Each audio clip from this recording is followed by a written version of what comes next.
Hey people, what's up? Just wanted to show you the quick online section, the vehicles you can own and what's a good car for which tier. Just a little general information. As you can see, I'm level 25, almost level 26, so I've played for a while. I've got a pretty good idea what car to use and what type of races. So I'm gonna go check out the vehicle showroom, show you guys. So the car in the background is the Aerial Atom. That's for tier 3 races. I generally use it on time attack, checkpoint races, and general races. If you want to drift, sometimes there's a T3 drift event. I'll show you a different car later, but let me just show you some of the cars in tier 1. Uh, one thing is there were more cars here, but I've upgraded them to tier 4, and they don't really show up in this tier yet. You can always downgrade a car, so you can bring them back to tier 1. So the best drift car in tier 1, I mean, you can pretty much, just read their descriptions.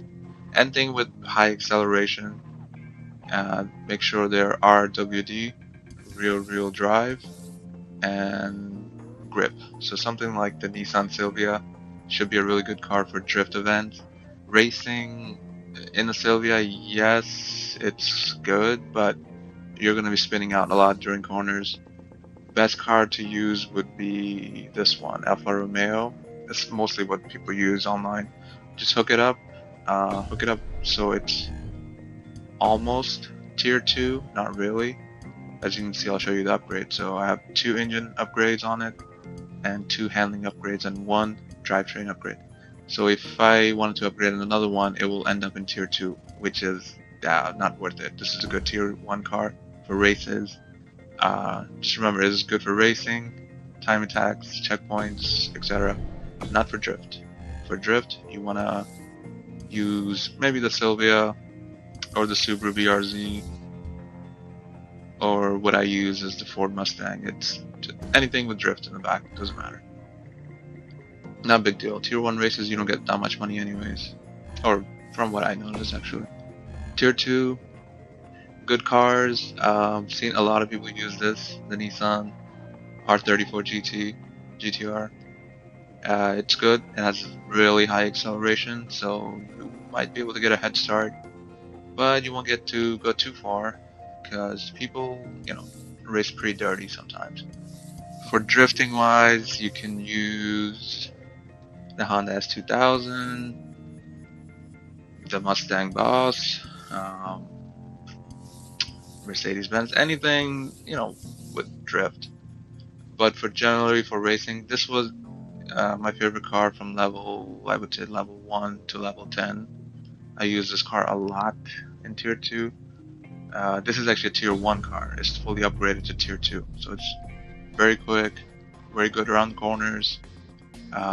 You'll have, it'll be pretty fun driving it. It doesn't spin in circles, or, you won't run out of control or anything. Other than that, I've also upgraded the Dodge Challenger to tier 2. It's also a tier 1 car. It's good for racing, good for drifting, overall, average car.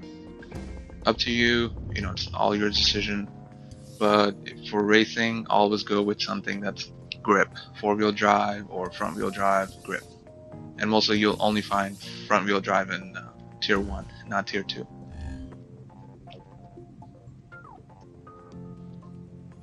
Tier 3 races, you have to be at least, or to even buy a tier 3 car, you have to be at least level 16 or 17. The first one they offer is a Chevy Corvette. Prices, range from 200,000 plus. The Aerial Atom is my most used tier 3 car for races. It's very good around the corners. You can pretty much, beat anybody with this car. If you know how you can handle it. It's very good around corners. It's not as fast as the other cars, but it's very good around the corners. Other than that, drift car, just any of them. Driving wise, it's your choice. they're all pretty nice, but just remember every first corner it's a total mess. So if you think you can get through the first corner, you're good to go. Otherwise, if you can handle the speed and the turning, it's up to you. Tier 4, haven't played much of Tier 4. I actually haven't bought many Tier 4 cars, except for the Honda NSX, which you actually get if you buy this game. This is actually one of the cars they lend you, but it was a Tier 3. I upgraded it to Tier 4. You can see it right here. It's all custom, livery job, Tier 3 to Tier 4, body kit, blah blah blah. It's pretty good. It was very good starting out, but otherwise, what I did about the Caterham SP300R, this was a Tier 2 car. This is a really crazy car. It's really insanely fast around corners. You can pretty much beat out the competition that's already in Tier 3. I've only been beaten a couple of times in Tier 3, Tier 4 races by the Koenigsegg, the Bugatti, and that's the only two cars that can kind of keep up with it. Otherwise, you can beat any of these cars, the Pagani, the Aston Martin, Benz. So this is Caterham is a Tier 3 car. Tier 3, it was about $200,000, and it's really fun to drive. It's very low to the ground, so you have a lot of grip. As for the racing, general tips, just remember to use brakes, which 95% of this game, online gamers do not know how to do, is to actually brake before a corner. I'll upload some videos of me racing online. It gets pretty chaotic, so just, have fun when you play online. Don't rage out, because even if you end up 8th or 9th, you still get, at least some sort of money, some amount of money. It won't be much, but it'll be enough. So, I'll keep you guys posted on some videos if I make online racing, and so see you guys